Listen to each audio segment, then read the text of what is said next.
Welcome to the armpit of the American legal system. If you're looking for a hero in a cape, go watch a Marvel movie. If you're looking for a professional who's had 4 hours of sleep in the last 3 days and smells like stale Marlboros and overpriced espresso, you're in the right place. I'm a bail bondsman.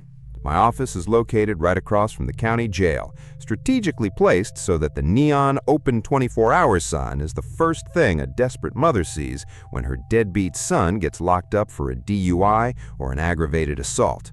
It's 3:15 a.m. The phone is screaming. It's always screaming. This is the soundtrack of my life. You pick up the phone and you hear the same thing every time, sobbing. High-pitched, snot-filled desperation. Please, he didn't do it. He's a good kid. He just needs to get to work on Monday. My job isn't to judge if he's a good kid. My job is to look at the paperwork and decide if that good kid is worth a $50,000 gamble.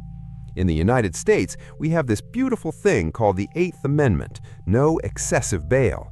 But excessive is a relative term when you're broke. So the court sets a price on your freedom.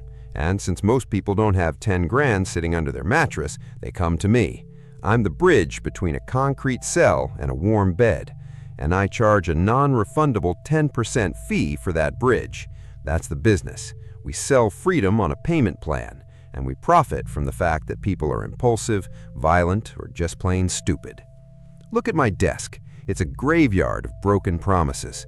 I've got stacks of files on guys named Spider and T-Bone who swore on their mother's life they'd show up for their hearing. My routine is a revolving door of the city's finest bottom feeders. On a typical Tuesday morning, I'm dealing with an indemnifier. That's the person signing the bond, usually a grandmother who's about to put her house up as collateral for a grandson who's already planning his next stick-up. It's heartbreaking, or it would be if I still had a heart. But after 10 years in this neon-lit hellhole, your heart turns into a calculator.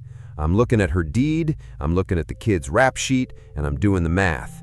If he skips, I'm the one paying the court the full 50 grand. If he skips, this lady loses her house. Does that bother the kid? Usually not. Does it bother me? Only if I can't find him. By noon, I'm at the jailhouse. The smell of floor wax and failure is universal. I'm walking through the lawyer's entrance, dodging the public defenders who look even more tired than I do.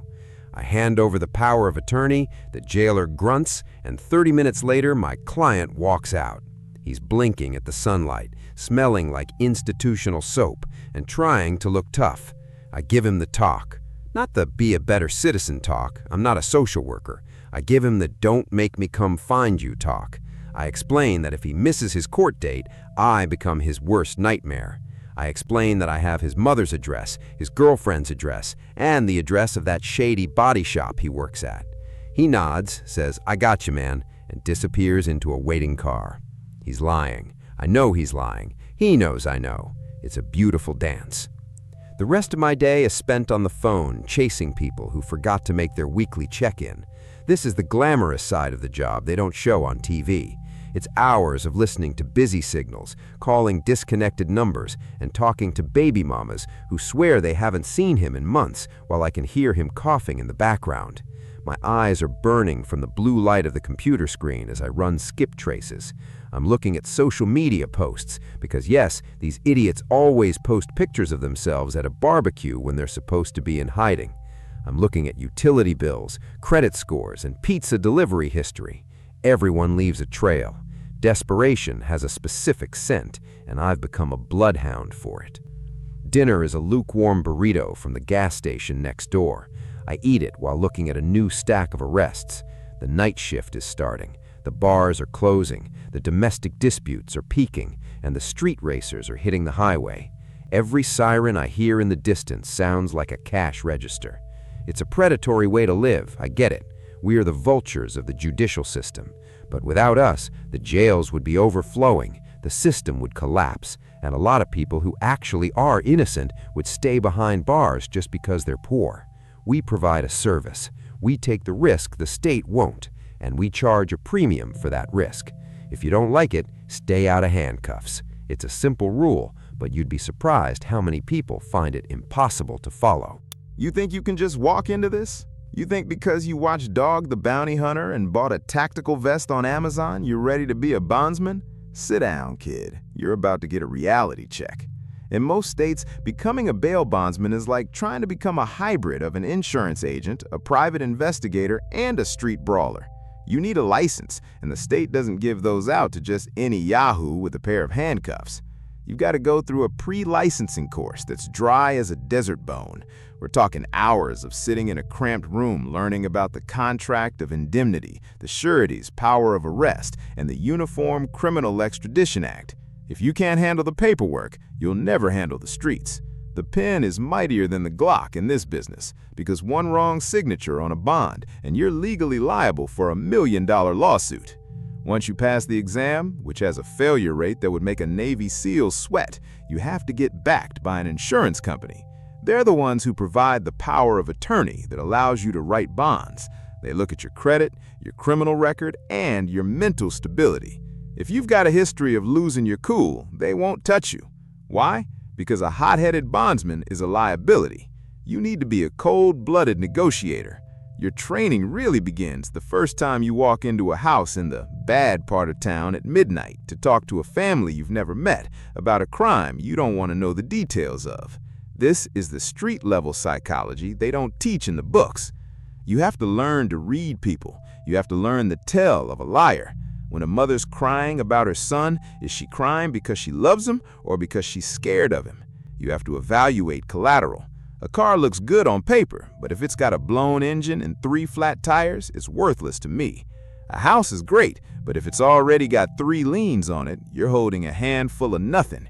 You become a mini expert in real estate, pawn shop valuations, and the resale value of jewelry. I've seen people try to use everything as collateral. Rolexes that turned out to be Folexes, pedigree dogs, and even a collection of vintage comic books. You have to be cynical. If someone is offering it to you, there's a reason. Then there's the physical side. In some states, being a bondsman and being a fugitive recovery agent, a bounty hunter, are 2 different licenses. In others, they're the same. Either way, you need to know how to handle yourself. We're talking about defensive tactics, pepper spray certification, and firearm proficiency. But the most important tool in your arsenal isn't your gun, it's your voice. You learn the command voice. It's a specific frequency that cuts through panic and aggression. You learn how to de-escalate a situation where a guy is holding a kitchen knife and screaming that he's not going back to the hole. You learn that if you have to pull your weapon, you've already failed at your job.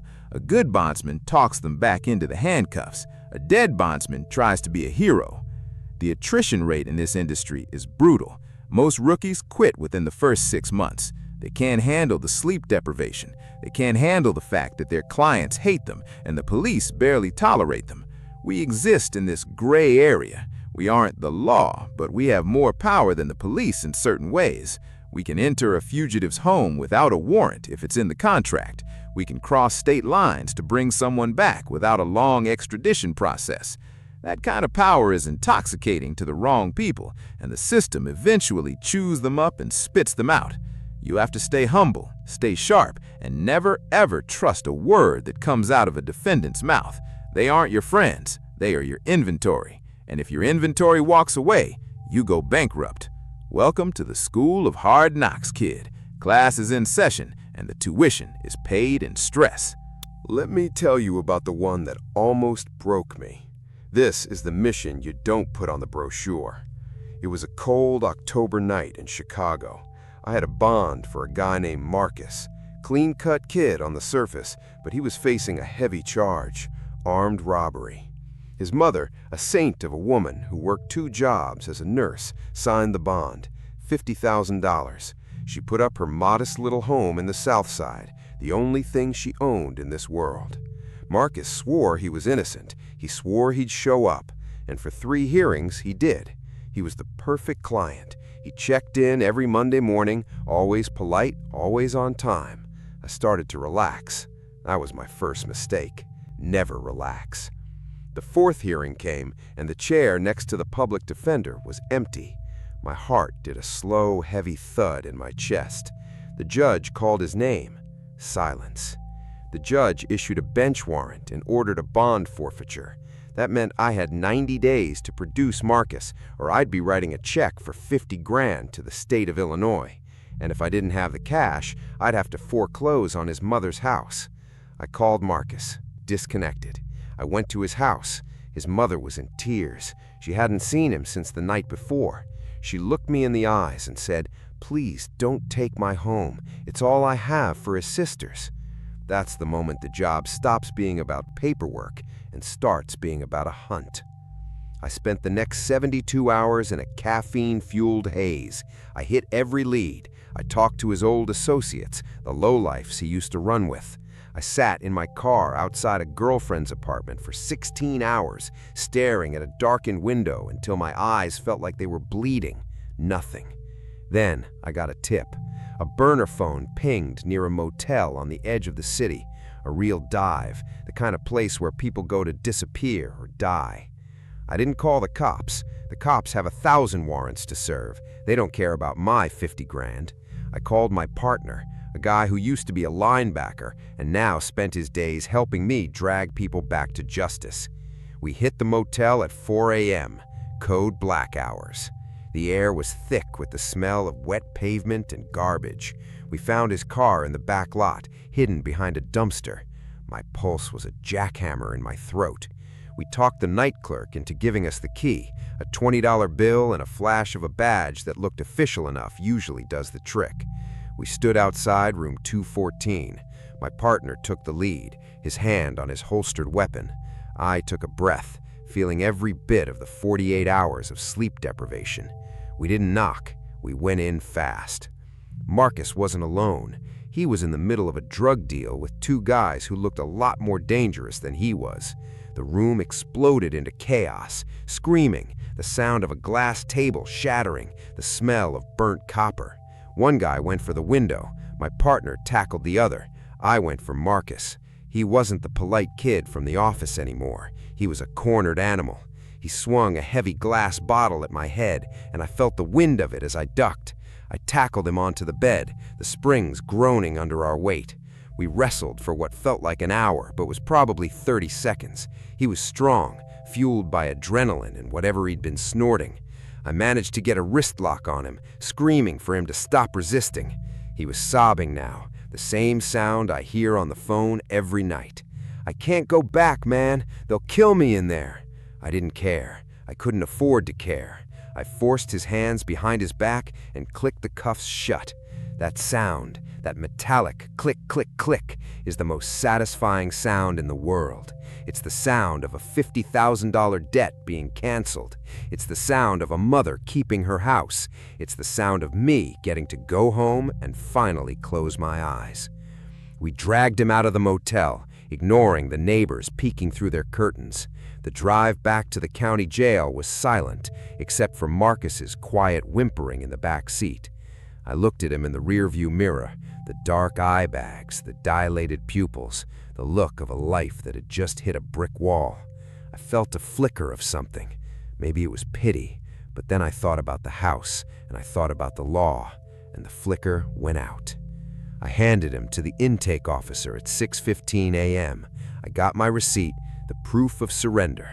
I walked out of the jail as the sun was starting to peek over the Chicago skyline. I was exhausted, my muscles were screaming, and I had a bruise forming on my ribs that was going to hurt for a week. I got in my car, drove to the office, and sat down at my desk. The neon sign was still buzzing. The phone rang. I picked it up. Code black bail bonds. How much is the bond? Another day, another desperate voice, and the cycle starts all over again.